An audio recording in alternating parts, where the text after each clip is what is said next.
রাত রাত 8টার মানে 8টার দিকে যদি বন্ধ করে দিতে বলে তাহলে আমাদের মানে হয়তো কয়েকদিন হয়তো বেচাকেনি একটু কম হবে। যখন লোকজন আর কি জানতে পারবো যে মার্কেট 8টার পরে বন্ধ থাকে, তখন আর কি আগে আগে কেনাকাটাটা তখন 4টা 5টার দিকে করে ফেলবো যারা আছে।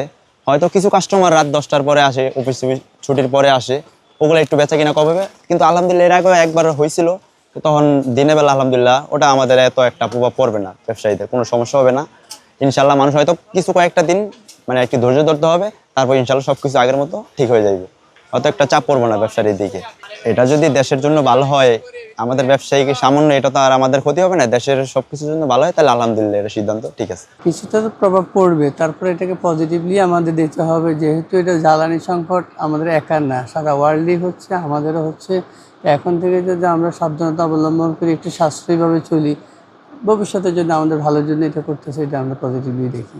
প্রায় এক সপ্তাহ ধরে শুনতেছি যে এরকম একটা সিদ্ধান্ত আসবে সরকার পক্ষ থেকে, জ্বালানি সংকটের সমস্যা সমাধানের জন্য রাত 8টা পর্যন্ত মার্কেট খোলা রাখবে। এখন ঢাকা শহরের ব্যাপারটা কি স্যার ব্যবসার? ঢাকা শহরের প্লাস নিউ মার্কেটের আমাদের মূল ব্যবসার সময়টাই হচ্ছে মনে করেন আসরের পর থেকে বিকেল থেকে রাত 9টা 9:30 পর্যন্ত মার্কেট খোলার টাইম। তাই এই জায়গায়ও আমাদের সেভিং সিস্টেম রাত 9:30 পর্যন্ত আমাদের ব্যবসায়ের মূল সময়।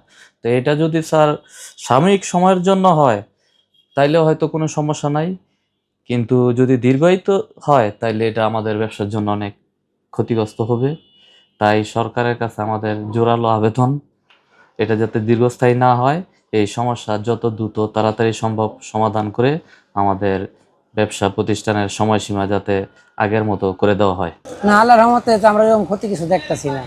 যদি এভাবে 8টা বাজে করে, আর যাদের কেনাকাটার বেশি প্রয়োজন তারা তাড়াতাড়ি চলে আসবে, তারা তাড়াতাড়ি নিয়ে চলে যাবে।